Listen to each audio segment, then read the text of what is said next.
కుంభరాశి వారికి 2026 సంవత్సరం ఎలాగ ఉండబోతోంది తెలుసుకుందాం. ఇక్కడ కుంభరాశి వారికి it's going to be a very beautiful learning year అండి. మీరు ఇంకా మిమ్మల్ని మీరు అప్గ్రేడ్ చేసుకోవడం, అప్స్కిల్ చేసుకోవడం, అనవసరమైన వాటిల్ని అన్లర్న్ చేయడం, ఇది అక్కర్లేదు మాకు, అసలు ఈ పర్టిక్యులర్ పాఠం మా జీవితానికి అక్కర్లేదు అనేవి అన్లర్న్ చేయడం, వాటిని వదిలిపెట్టడం లాంటిది కుంభరాశి వాళ్ళు ఈ సంవత్సరం ఎక్కువగా చేస్తారు. అయితే ఇక్కడ మీకు కుంభరాశి వారికి శని యొక్క ట్రాన్సిట్ కానివ్వండి, గురు యొక్క ట్రాన్సిట్ కానివ్వండి, రావుకేతు యొక్క ట్రాన్సిట్ కానివ్వండి, you'll get in to a lot of hobbies, you'll get in to a lot of creativity. ఎప్పుడో బ్యాడ్మింటన్ ఆడాం జీవితంలో, ఎప్పుడో క్రికెట్ ఆడేవాళ్ళం, ఇప్పుడు మళ్ళీ ఆడతారు. Financial focus, financial discipline, financial stability, ధన లాభ స్థానాన్ని చూసే శనీశ్వరుడు మీకు అద్భుతమైన రిజల్ట్స్ ఇస్తారు. It's going to be very very beautiful. ఖర్చులు బాగా మినిమైజ్ అయిపోతాయి. అంటే రాగా చెప్పాలి అంటే నా గ్రామాటికల్ మిస్టేక్స్తో అంటే చాలా అంటే okay, let me not try. It's going to be very beautiful year financially. And మీరు జనవరి ఫిబ్రవరి కనుక చూసుకున్నట్లయితే consciousness in terms of life, consciousness in terms of మీ జీవన సరళి, మీరు పాటించే నీతి నియమాలు కానివ్వండి, మీ ధర్మ రీత్యా మీరు లైఫ్ని ఎట్లా కొనసాగిస్తున్నారు, అవన్నీ కూడా ఇక్కడ చాలా చాలా కర్మని రీసెట్ చేసుకుని మీరు చాలా బ్యూటిఫుల్గా మీరు జీవితాన్ని ముందుకు తీసుకెళ్లే సంవత్సరం అని చక్కగా చెప్పుకోవచ్చు. అండ్ జనవరి ఫిబ్రవరి కూడా మానసిక ఉత్తేజం, మానసిక ఉల్లాసం, కాన్షియస్నెస్, ప్రతిదీ ఆలోచించడం, deep dive thinking, beautiful internal introspection అంటారు, తెలుగులో ఏమంటారో తెలియదండి. ఇంట్రోస్పెక్షన్ని తెలుగులో ఏమంటారో ఎవరో ఒకళ్ళు నాకు హెల్ప్ చేయండి. I love it. March month కనుక చూసుకున్నట్లయితే quiet an emotional month in March. April very stable. May month కనుక చూసుకున్నట్లయితే creativity will be very very good. అక్కడ మీరు గేమ్స్లోకి వాటికి వెళ్తారని కనబడుతుంది. Very romantic month in the month of May. ఎండలు మండిపోతుంటే రొమాన్స్ అంటావేంటి మాధవి అని అంటారా? ఏం చేయనండి, మీ గ్రాచారం ఆ టైంలో అలా ఉంది. ఏసీలు ఉన్నాయిగా. జూన్ మంత్ కనుక చూసుకున్నట్లయితే lot of changes. July month కనుక చూసుకున్నట్లయితే క్వైట్ కన్ఫ్యూజింగ్ మంత్ అని చెప్పాలి. అండ్ క్వైట్ అంటే జూలై మంత్ కనుక చూసుకున్నట్లయితే కాస్త స్లోగా అటు ఇటు ఏదో గడిచిందా అంటే గడిచింది అన్నట్టుగా ఉంటుంటుంది. ఆగస్ట్ మంత్ కర్మ రీసెట్ మంత్, మీరు చేసిన కర్మలన్నీ రీవిజిట్ చేసుకునే month. September will be a healing month. ఇంటర్నల్గా బాగా హీలింగ్ అవ్వడం, మెంటల్గా బాగా హీల్ అవ్వడం, మెంటల్ వెల్ బీయింగ్ ఎక్కువగా ఉండడం లాంటివి సెప్టెంబర్లో చూస్తారు. October will be a best month of the entire year. October month you're going to enjoy Kumbha. November month it's going to be a beautiful perspective month, new opportunities, new changes, you'll see a new personality outlook. December month kanaka chusukunnatlaithe wealth wise, financial prosperity wise it's going to be a very beautiful month. You'll be all settled by December. Financial ga kuda chala chala baguntaru. It's going to be a very promising year. Inke meer naaku cheptara, nenu meeku cheppna. Happy new year. Happy new year once again. All the very best and good luck to you. 2026లో lucky రాశులు ఏమో తెలుసుకుందామా మరి. 5 రాశుల వారికి మాత్రం 2026 అద్భుతంగా ఉండబోతోంది. పట్టిందల్లా బంగారమే. ఏది చేసినా సరే చాలా శుభంగా ఉండబోతోంది. There'll be a good learning, there'll be good financial prosperity, there'll be a lot of changes. Stability పరంగా కూడా చాలా చాలా బాగుంటుంది. ఆ 5 రాశులు ఏవిటో తెలుసుకుందాం మరి. మొట్టమొదటిగా వృషభ రాశి. వృషభ రాశి వారికి ఏ రకంగా ఈ 2026 అదృష్టాన్ని తెచ్చిపెట్టబోతోంది అనేది తెలుసుకుందాం.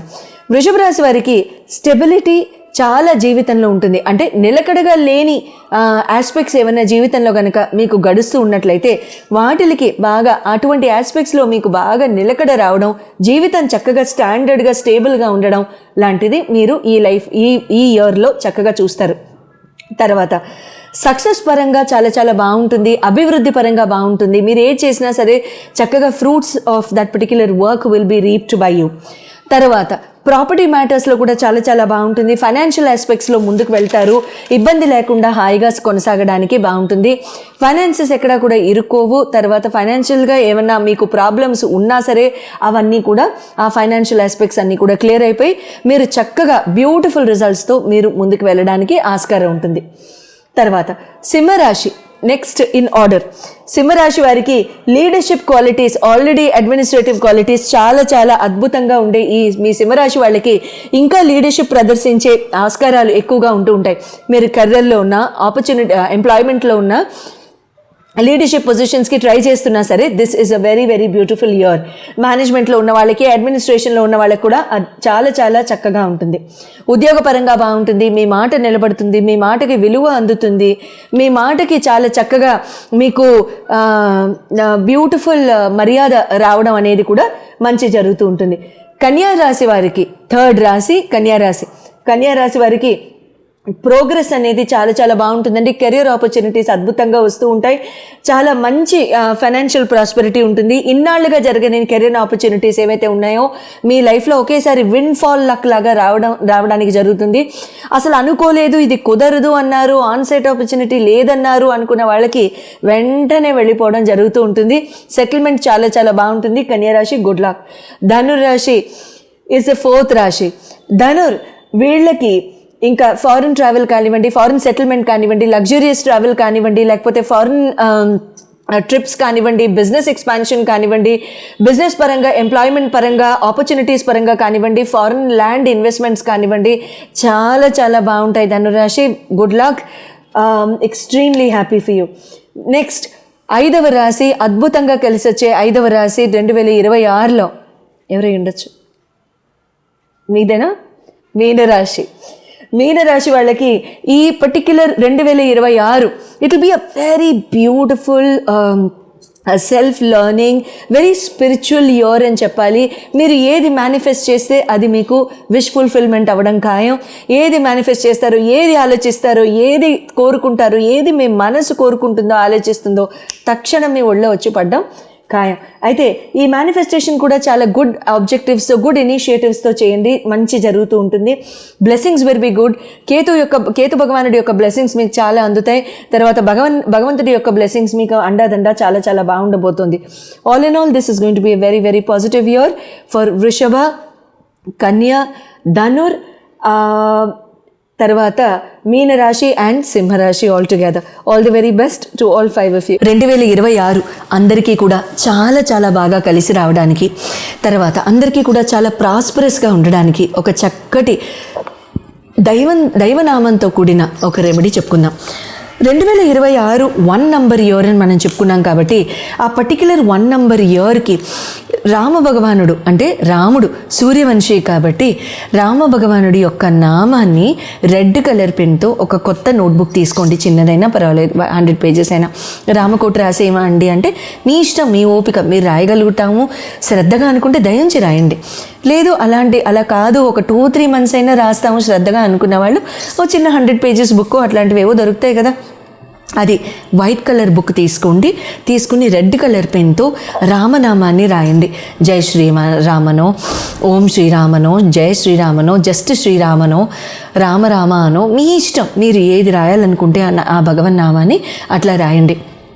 అయితే అట్లా కనుక మనం రాసినట్లయితే ఖచ్చితంగా జీవితంలో ఎటువంటి అడ్డువులున్నా, ఎటువంటి మలుపులున్నా, ఎటువంటి చిక్కులున్నా, ఎటువంటి చికాకులున్నా, ఎటువంటి అవకతవకలు జరుగుతున్నా, ముందుకు వెళ్ళి వెనక్కి వస్తున్నా, ఒక సొల్యూషన్ లేదు, ఎవరితో చెప్పుకోవాలో తెలియదు అనుకుంటున్నా, మీకు ఖచ్చితంగా సొల్యూషన్ అనేది 100% 21 days to 40 daysలో జరిగిపోతుంది.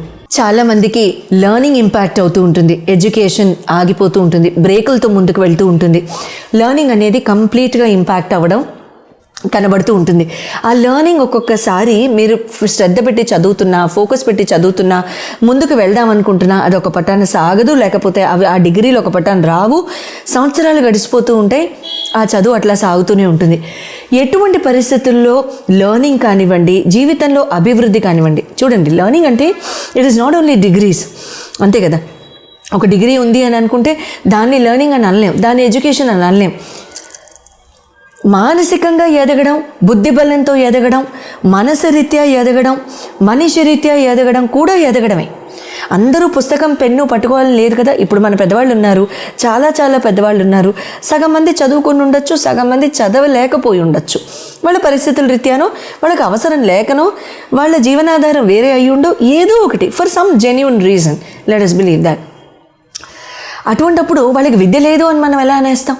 ఏదో ఒక బుద్ధి బలం ఉన్నప్పుడు, ఏదో ఒక బుద్ధి సంస్కారంగా ఉన్నప్పుడు, సంస్కారవంతులై ఉన్నప్పుడు అదే బుద్ధి బలం, అదే విద్య, అంతే కదా, అంతేగాని మ్యాథ్స్, సైన్స్, సోషలే విద్య అని అనలేం కదా. సో కాబట్టి ఇక్కడ ఎటువంటి లెర్నింగ్ అయినా మన జీవితాల్లో లేదు అనుకున్నప్పుడు వంట నేర్చుకుంటాం, ఒక ఆర్ట్ నేర్చుకుంటాం, ఒక హాబీ నేర్చుకుంటాం. అది విద్య కదా? అది కళ కాదా? అన్నీ విద్యలే.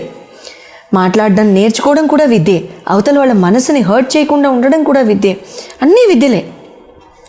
సో ఇటువంటి విద్యలు ఏవైనా సరే మనకి గనక మధ్యలో ఆగిపోతున్నాయి, మనకి ముందు వెళ్ళలేకపోతున్నాం అనుకున్నప్పుడు మీ జన్మ కుండల్లో చంద్రుడు ఏ ప్లానెట్ చేత పీడింపబడుతున్నాడు అనేది తెలుసుకోవడం చాలా చాలా ఇంపార్టెంట్. ఎందుకంటే చంద్రభగవానుడి యొక్క ఆస్పెక్ట్ కానివ్వండి, చంద్రుడి మీద ఆస్పెక్ట్ ఉన్న ప్లానెట్ కానివ్వండి, they will play a major role in this particular regard. అటువంటప్పుడు మాత్రమే జీవితంలో up and down roller coaster or otherwise in terms of ఒక చిన్న మూవ్మెంట్లో వెళ్తూ ఉంటుంది లైఫ్. సో చంద్రుడిని ఇంపాక్ట్ చేసే ప్లానెట్, చంద్రుడు ఆస్పెక్ట్ చేసే ప్లానెట్, ఈ రెండింటిని గనక శ్రద్ధగా చూసుకున్నట్లయితే అటువంటప్పుడు ఆ ప్లానెట్కి సంబంధించిన రెమెడీస్ చేసుకోవడం, ఆ ప్లానెట్కి సంబంధించిన డొనేషన్స్ ఒకవేళ అవసరం ఉంటే నేను చెప్పడం జరుగుతుంది. కాబట్టి ఒకవేళ గనక నెక్స్ట్ టైం మీరు కాల్ చేసి తీసుకుంటున్నప్పుడు ఈ మానసిక ధైర్యం లేకపోవడం, ఇమోషనల్గా ఉత్తేజం లేకపోవడం, యాంగ్జైటీ, స్ట్రెస్, డిప్రెషన్, మందులు మింగడం, స్లీప్ టాబ్లెట్స్ మింగడం, ఇలాంటివి ఏవైనా సరే, ఊరికినే కన్నీళ్ళు రావడం, ఇలాంటివి ఏం జరుగుతున్నా సరే this is one of the major reasons and the only reason. So next time మీరు కాల్ చేసినప్పుడు ఈ ప్రశ్న నేను ఆటోమేటిక్గా చెప్పుండకపోతే దయించి just please question me and I will clear it out. Thank you so much and all the very best.